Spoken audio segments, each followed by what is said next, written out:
Ayah hitam dia kritik, dia marah, tapi dia penyokong kerajaan. Jadi bagi menampung keperluan dan permintaan pengguna dalam negara untuk pertambahan penduduk dan semua sebagainya, terdapat beberapa barang asas yang perlu diimport. Di antaranya sayur-sayuran, temperate macam lobak dan semualah, buah-buahan, apple, anggur apa boleh tanam di sini, tapi penghasilannya rasanya belum capai ke tahap yang daripada luar negara. Ubi kentang ni jauh lagi. Bawang, kita tahu bawang ni hampir 1 bilion kita import satu tahun. Susu segar, ini semua yang masih lagi diimport. Yang Berhormat Payah Besar juga bertanya tentang Menteri, teknologi penyimpanan makanan. Bercakap tentang import, saya ada bertanya tentang import juga itu berkaitan dengan import telur dari India. Ramai di luar sana bertanya berapa company yang dapat, nama company tersebut, adakah terdapat peruntukan kerajaan dalam konteks pengimportan telur tersebut, dan juga sama ada ianya dilaksanakan secara tender terbuka. Kalau boleh sebelum ke topik lain. Terima kasih Yang Berhormat Menteri. Mike. Sementara pada waktu itu, dan ianya dibuat melalui fast track. Fast track artinya sudah dibuat oleh pihak DVS, melihat keadaan tempat itu, adakah ada flu atau tidak, sekarang boleh mereka hubungi dan sebagainya. Didapati ianya selamat, dan telur tempat itu juga, syarikat itu juga membekalkan itu tempat itu kepada sukan di World Cup di Qatar. Maka dipercepatkan datang hanya sekali sahaja. Yang Berhormat, saya just penjelasan sedikit lagi tentang peruntukan kerajaan. Dan ayat terdapat peruntukan kerajaan digunakan dalam import tersebut, dan sama ada pemilihan syarikat itu dibuat secara tender terbuka. Tak ada langsung peruntukan kerajaan. Dan dibuat secara tender terbuka. Dia tidak, dia kena beri susu satu sebab kita buat ini dalam keadaan nak menampung sementara. Maka dibuat kepada special case.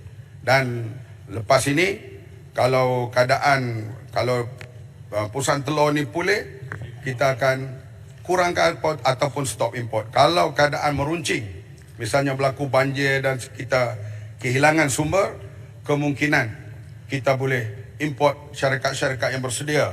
Misalnya daripada Thailand ada, daripada Turki ada, dari yang banyak daripada lain negara ada. Tapi kita tidak membuka import itu kerana kita nak memulihkan. Sebab Malaysia 5-6 tahun dulu kita ekspor telur.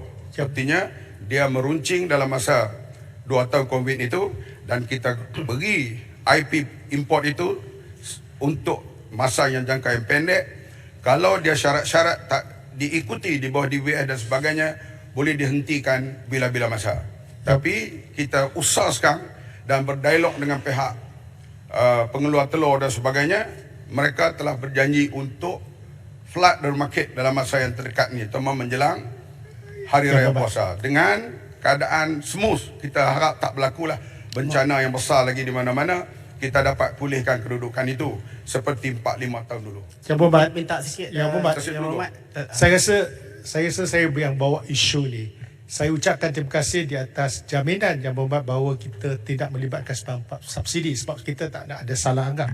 Kedua, saya tegur ni sebab saya sayangkan Yang Berhormat. Kalau yang betul saya sokong, mana-mana yang kurang yang saya dapati, macam Yang Berhormat jawab tadi, satu perkara yang sentiasa ditanya ialah keterjaminan telur yang dibawa masuk. Adakah benar semua telur itu dimasukkan ke sini, tak ada yang ditolak kontainernya? Itu pertama. Sebab kalau ikut prosedur Makis, dia akan tengok, kalau tak selamat dia akan hantar balik. Adakah semua yang dihantar ke sini walaupun dalam keadaan darurat ianya selamat digunakan? Itu saya rasa penting. Kedua, sama disaman ke apa, itu bagi saya tak ada isu. Sebab saya rasa kerajaan nak selesaikan masalah ni ada satu kaedah lagi. Berjabut cakap Turki, saya lagi bimbang. Sebab Malaysia, kita merupakan pengeksport telur yang terbesar di dunia juga dengan harga yang paling kompetitif. Apa salahnya upayakan, ini teras yang disebut oleh Yang Berhormat, penternak tempatan. Saya nampak harga jagung dah turun. Dulu 1,800, sekarang 1,600. Ada kaedahnya kalau nak float, ini menjibatkan wang ringgit kerajaan pada waktu yang sama mengupayakan penternak kita. Apa pandangan Yang Berhormat tentang perkara ini? Terima kasih. Inilah yang sedang kita usahakan secara gigih. Sebab isunya menanam, contohnya sekarang memang turun sedikit harga import jagung dan soya. Tapi belum lagi dia signifikan untuk sampai ke peringkat harga ayam itu boleh diturunkan. Harga dikontrol oleh Kementerian KPDNK.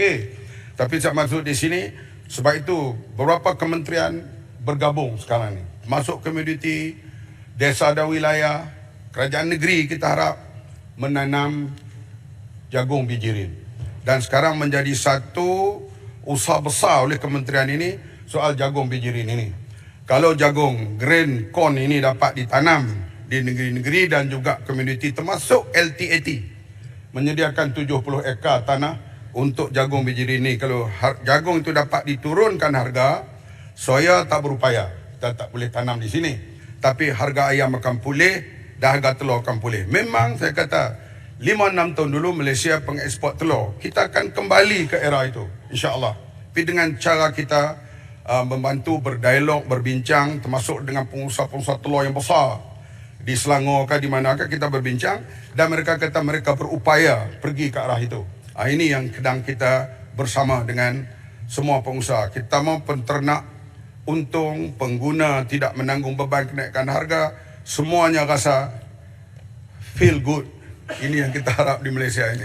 Sikit, terima kasih Yang Berhormat Menteri. Saya juga nak merakamkan ucapan tahniah dan terima kasih atas usaha untuk menstabilkan availability telur di pasaran. Saya juga nak ucap terima kasih atas jawapan bertulis yang diberikan oleh Yang Berhormat Menteri kepada soalan saya. Tapi ada satu bahagian dalam soalan saya yang kekal tidak berjawab. Saya tanya secara spesifik, syarikat manakah yang mendapat AP import telur, bagaimana mereka dipilih dan berapa lama AP ini berkuat kuasa, sama macam yang Putrajaya timbulkan. Dan soalan saya pada hari ini ialah, adakah usaha kerajaan untuk melindungi dan tak mau nak menyebut nama syarikat ni disebabkan oleh kerajaan mengamalkan rundingan terus bertentangan dengan apa yang Berhormat Tambun bagi gambaran di luar sana? Syarikat ni JNE, syarikat JNE pergi cek tengok siapa director dia, siapa pengurusinya, cek.